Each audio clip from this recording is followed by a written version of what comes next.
Fallout Equestria the Chrysalis, Chapter 21, Part 4. We made our way down the path leading away from Gemstone, and followed alongside the ancient railroad tracks. Our path led us out along the level low ground. We walked while I bided my time. It must have been 10 minutes and most of a mile before we made our way out to the edge of a hill and passed out of sight of the town. I was just drawing in a breath to speak when Emerald spoke first. Hold up, She said, coming to a halt. I shut my mouth, eyeing her with a mixture of wariness and curiosity. When everyone halted, Emerald drew in a steadying breath, then turned to one of her packs. She reached in, slowly drawing out a large bag and tossed it. It landed between us with a clinking rattle of bottle caps. I'm doubling your pay for one extra condition. What the hell? Dusty frowned at her. You couldn't have asked us in town? Emerald shook her head, blinking slowly. Her own ears had drooped, and she swallowed in a way that suggested that she had a lump in her throat. Something was very wrong. Dusty looked down to the bag, then back to Emerald. His expression softened just a hair. What's the condition? Emerald swallowed again. Her voice was thick as she spoke. Once you've done what I'd hired you for. She hesitated, casting a quick glance back the way that we had come before looking to Dusty again. You go back to Gemstone, and you tell them that I died, fighting the raiders. Starlight's eyes went wide, her head drawing back. Sickle just tilted her armored head, and Dusty glared back at Emerald. Seriously? That's what this is all about? You're faking your own death. I am. Emerald said. I have to. Why? Dusty demanded. What possible reason could you, of all ponies, have to fake your own death? His expression abruptly softened, looking concerned. Did something happen? She slowly shook her head. I'd really rather not say. I'm sorry. Well, you'd better say if you want any chance of me picking up that sack. Shit, Emerald, you know how many ponies you're gonna hurt just disappearing like that? I'm not about it but that kind of pain on a pony unless it's for a damn good reason. And I'm gonna need to know what that reason is. Emerald looked around at us, then to the sack, sitting in the dirt. None of us moved towards it. After a moment, she deflated, slowly sinking to her haunches. A hoof went up to her chest, slipping into a pouch. It's because of this. She said, and pulled out a single uncrimped bottle cap. We all looked on in varying degrees of confusion. She cradled the cap in her hooves, looking down at it as she slowly turned it over. That job that you took from Amber, she paid you with caps like this, didn't she? She did, Dusty said, brows furrowing. It was odd, sure, but what's that got to do with this? Because I know where they came from. Emerald said. And? Emerald stared at the cap. After a moment, she tucked it back into the pouch that she'd retrieved from it and rose to her hooves. And I know the only way for Gemstone to be safe is for me to leave. Hold up there, Dusty said, raising a hoof. I'm gonna need a bit more than that. That's why I'm paying you extra. That's not what I mean, damn it! Dusty shook his head angrily. It ain't about the caps. I don't care about caps if it means doing the wrong thing, and no offense intended, but this is sounding all sorts of stupid to me. I'm sorry, Emerald said, her ears falling as she looked away. I can't tell you anymore. Not without it being dangerous to you, too. Dusty cocked his head, staring at her for a second. Emerald, what the hell are you getting us into? She stood there, silent, chewing on her lip. I stepped in just to give a little more pressure. I spoke with a soft, gentle tone. Emerald, you've talked a lot about kindness and generosity. How about honesty? Her gaze shifted to me, her expression sad. I replied with a soft, supporting smile, and she sank down as the final resistance faded. I know where those caps came from, she said, slowly and carefully. Which means I know the pony Amber works for. And I know how bad that is because I used to work for the same pony. A few looks were exchanged between us before Starlight spoke up. But if you worked for them, then why? It was a long time ago, Emerald said and slowly shook her head. I was a different pony back then. Did some things I'm not proud of. Things I'm still ashamed of. She cast a glance towards Sickle, then quickly looked away again. Sickle stared back, silent, her jaw tightening. Emerald chewed her lip for a moment before continuing. And the pony I did those things for, they had a near unlimited supply of unused bottle caps. The same ones Amber's using. Starlight's gaze shifted around. What kind of bad things are you talking about? Emerald hesitated, and I could practically see her forcing herself to speak. Mostly, I just scouted places out, gathered info, stuff like that. I rarely got involved directly, but I saw plenty. saw whole families grabbed up and marched off to live the rest of their life in captivity. Sure, I might not have been one of the ponies doing the grabbing. I was just the pony telling them where to find these helpless, isolated ponies. Dusty's head had drawn back, his ears flat. You're saying you used to work for slavers? Yes. Emerald said, and though the shame was clear in her expression, she pressed on. And worse, I'm sure. But the really terrible thing is, I didn't feel bad for any of those ponies that they took. I never even thought about it. I was just doing a job. What changed? I asked, and she gave a weak, appreciative smile. I spent some time with one of those families, She said. I'd found a farm, one that looked more built up than the others that I'd come across. I went in to appraise how well that they could defend themselves. Ends up, they were some of the nicest ponies that I've ever met. They were poor farmers, but they'd welcomed me, fed me, and showed me every measure of hospitality and generosity, even though I was a complete stranger to them. They treated me better than my own family did.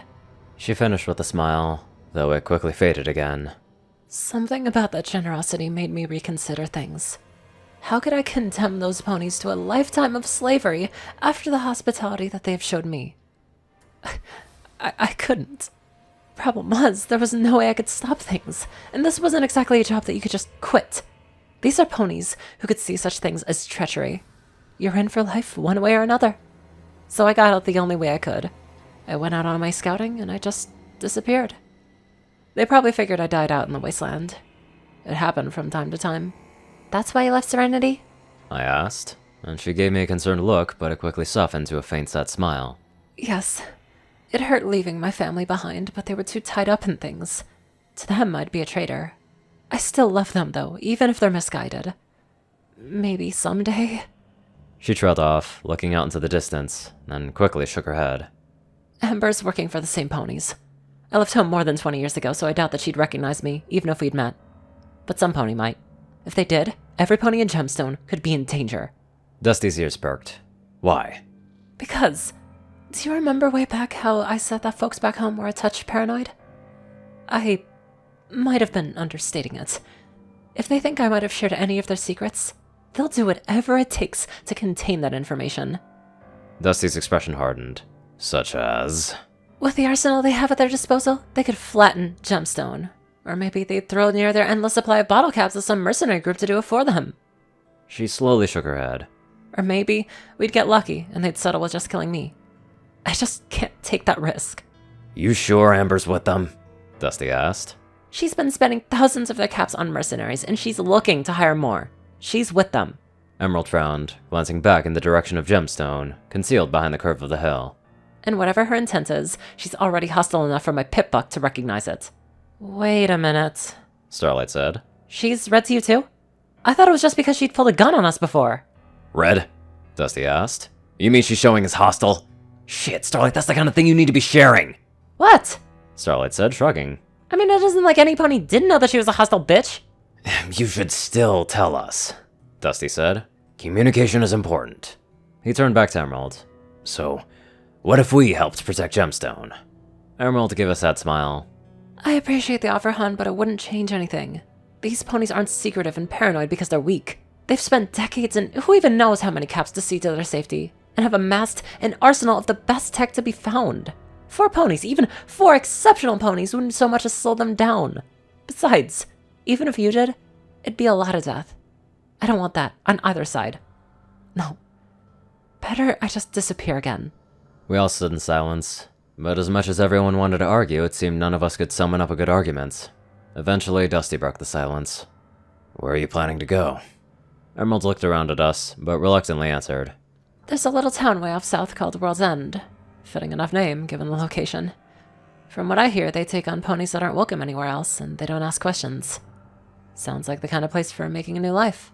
We're familiar with the place, Dusty said. They didn't seem to care for us. It does seem like the kind of place that they might be a bit wary of random mercenary types showing up on their doorstep. Emerald said, and Dusty grunted. So what? It's a refuge for ponies hiding from the law? It's a refuge for ponies looking for a second chance, Emerald said, and gave her a wry smile. All things considered, I think I'll fit in well. Well... Dusty looked around, but none of us said anything. Shit. Don't suppose you want an escort there? Thank you for the offer, hon, but I'm afraid you'll be needing to go back to Gemstone after we're done. Don't worry. I used to travel a lot.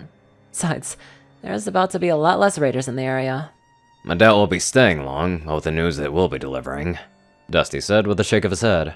We could meet you after that. Again, she hesitated, but this time she smiled and gave a small nod. I can't say I'd mind the company. And maybe on the way you can fill us in on this Serenity place. The smile vanished. I can't do that. When Dusty started to speak again, she cut him off. I know they've done some terrible things, but it was still my home, and it's still my family living there. I know I cut ties with them, but I'm not ready to go that far. Dusty mulled that over and slowly shook his head.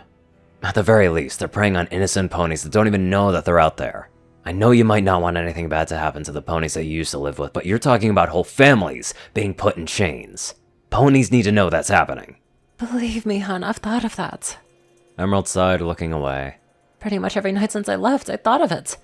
Problem is, I can't see any way that it wouldn't just make things worse. Worse?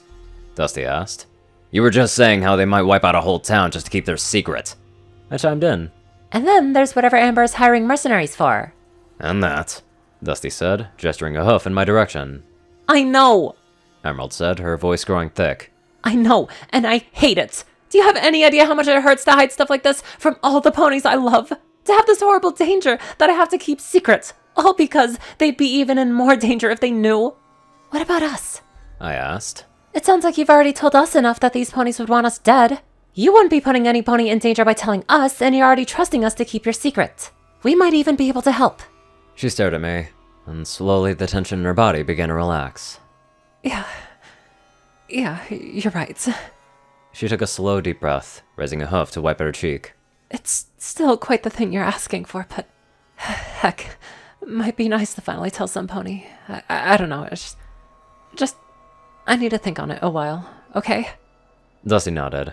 We've got a lot of traveling ahead of us, he said. Plenty of time to share. At least we'll have something to talk about. That we will, Emerald quietly replied, nodding. As we fell silent, Sickle rumbled. You cunts all done crying into each other's manes yet? Let's get to killing some fucking raiders already! Dusty shot her a glare, but she just shrugged it off. Shaking his head, he looked back, pausing for a moment, and walked over to the bag of caps. He picked it up in his teeth, then stopped, looking at Emerald. You sure about this? She nodded. I've got enough to make a good start of it. Figure you deserve it for what I'm asking of you. I don't mean the caps, Dusty said. I know.